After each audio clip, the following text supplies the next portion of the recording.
Soy Jair Osvaldo Díaz Rocha, y comenzaré este video dando una breve introducción a la Revolución Francesa. En primer lugar, definiré palabras clave que serán utilizadas a lo largo del video. Empecemos por el concepto de revolución, el cual se refiere a un cambio o transformación muy radical, principalmente en una sociedad y en su sistema, centrándose, al menos en esta ocasión, en el movimiento francés surgido entre la burguesía, que a su vez se define como una clase social acomodada, y que fue impulsado por las clases bajas o el proletariado, que se conoce como el sector social carente de los medios de producción, que se muestra obligado a vender su fuerza de trabajo a cambio de un capital o sueldo. La Revolución Francesa se toma como el principal exponente de las revoluciones burguesas, pues fue esta clase la que se mostró como principal acreedor del movimiento, ya que generalmente buscaba acabar con el poder monárquico para crear estados liberales o repúblicas, en donde se ve muy marcada la soberanía popular. Pasemos al desarrollo. Hola, mi nombre es Rogelio Gómez Vargas y expondré las causas y antecedentes conocidos de la Revolución Francesa, para así pasar a narrar el desarrollo de esta misma. Ahora mencionaré las causas y antecedentes de la Revolución Francesa. La desigualdad en Francia por el régimen absolutista que impulsó la permanencia del feudalismo como sistema económico, cosa que únicamente aventajaba a las altas clases sociales. Su fuente principal de producción fue la agricultura, que era desarrollada por el proletariado. Influencia de la Ilustración en los burgueses, que mencionaba generó una transformación en la sociedad. Ahora mencionaré el antecedente externo más importante que influyó en la Revolución Francesa.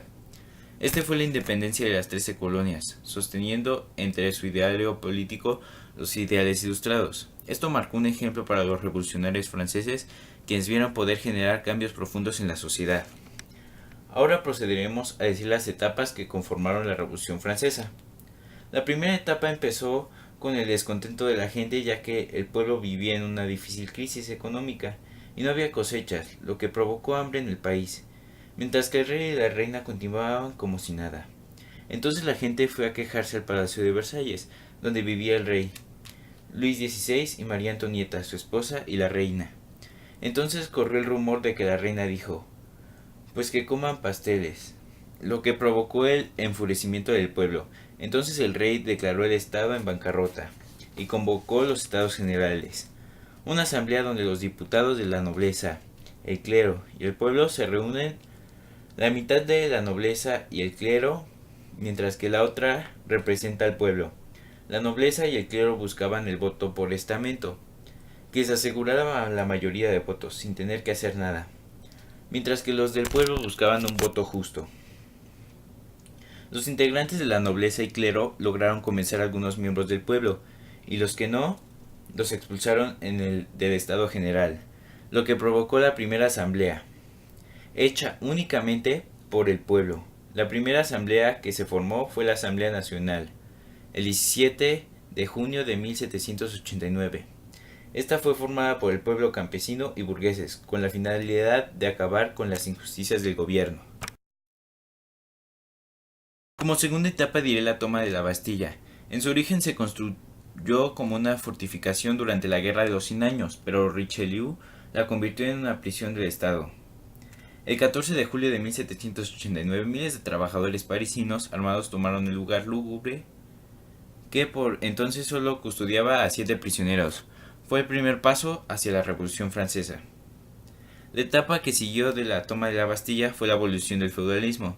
Es un movimiento popular campesino de miedo colectivo que se desarrolló en Francia entre el 20 de julio y el 6 de agosto de 1789.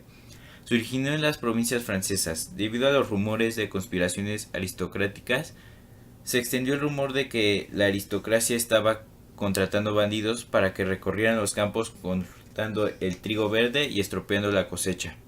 Se creía además que los propietarios nobles estaban acaparando el grano para venderlo a precios más altos. El miedo se extendió con rapidez y se produjeron revueltas de modo casi simultáneo.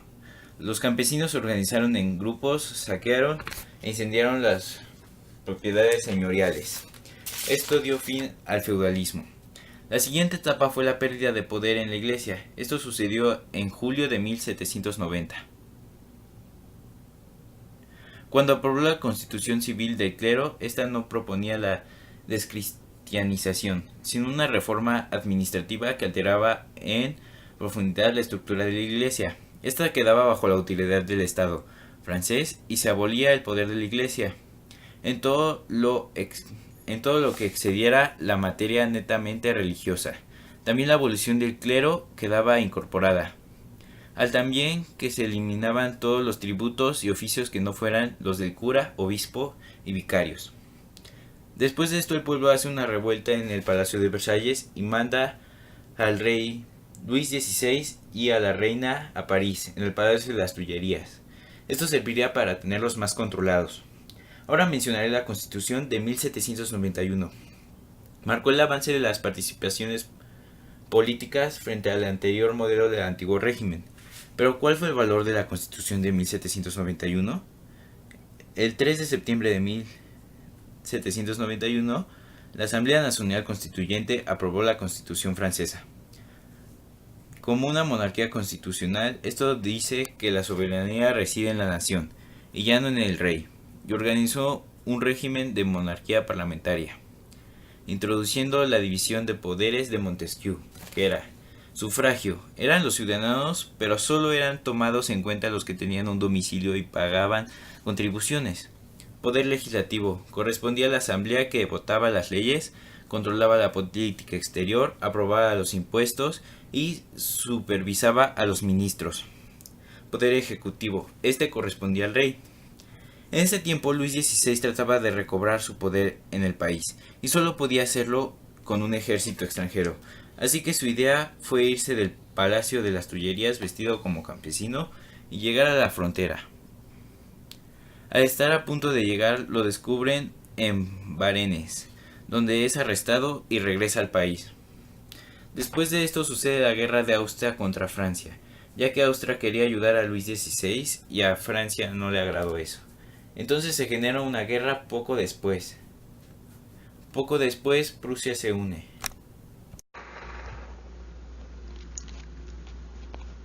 La Convención. La Convención es el periodo de 1792 a 1795, en el que el Poder Ejecutivo estaba a cargo del Comité de Salvación Nacional, y el Legislativo requería sobre la Convención Nacional, la cual es una asamblea constituyente de carácter democrático.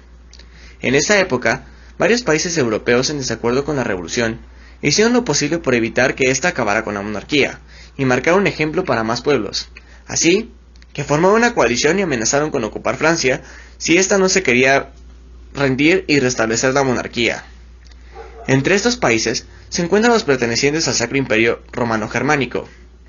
Todo esto fue reforzado tras la decapitación del rey Luis XVI, quien fue acusado por atentar contra la libertad pública el 21 de enero de 1793, y la de su esposa, María Antonieta de Austria, el 16 de octubre de ese mismo año.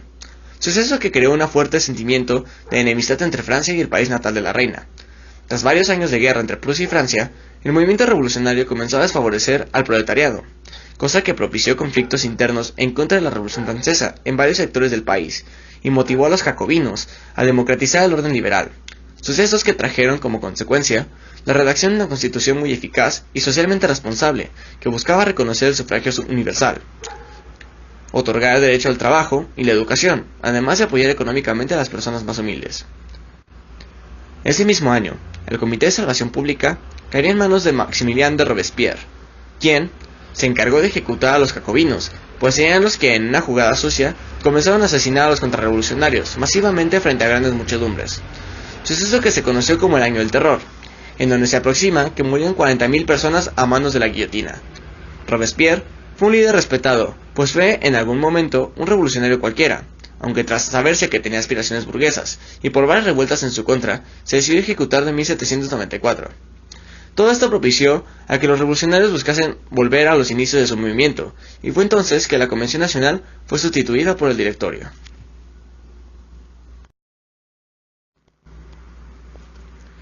Primera República Francesa. La Primera República Francesa surge como el resultado de la llegada del revuelto popular al Palacio de las Tullerías, en donde se hizo una asamblea y se determinó democráticamente arrebatar al rey cualquier función y poder sobre la nación el 10 de agosto de 1792, dando como consecuencia una nueva organización de índole parlamentaria, conocida como...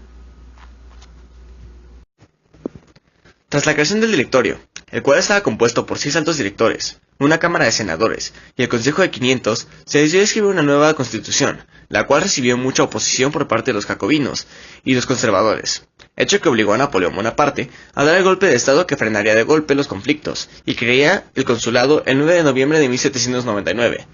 Desde la creación de este mismo, el poder recaía casi por completo en Bonaparte, quien poco a poco fue convirtiendo lo que algún día fue la República Francesa en el llamado Primer Imperio Francés. Hola, yo soy Marco Antonio Telles de Blas, y yo expondré las consecuencias más importantes de la Revolución Francesa. Entre las consecuencias, encontramos algunas como el paso del sistema feudal al capitalista, el fin del mayorazgo, la nacionalización de los bienes de la Iglesia o implantación de los principios de la República, los cuales explicaré más tarde. Durante la segunda mitad del siglo XVII y bajo el gobierno de Luis XV, el pueblo francés, cansado del gasto excesivo de la corte y su estilo superficial, desató una crisis convertida en revolución que terminó con la muerte de los reyes y el establecimiento de una república.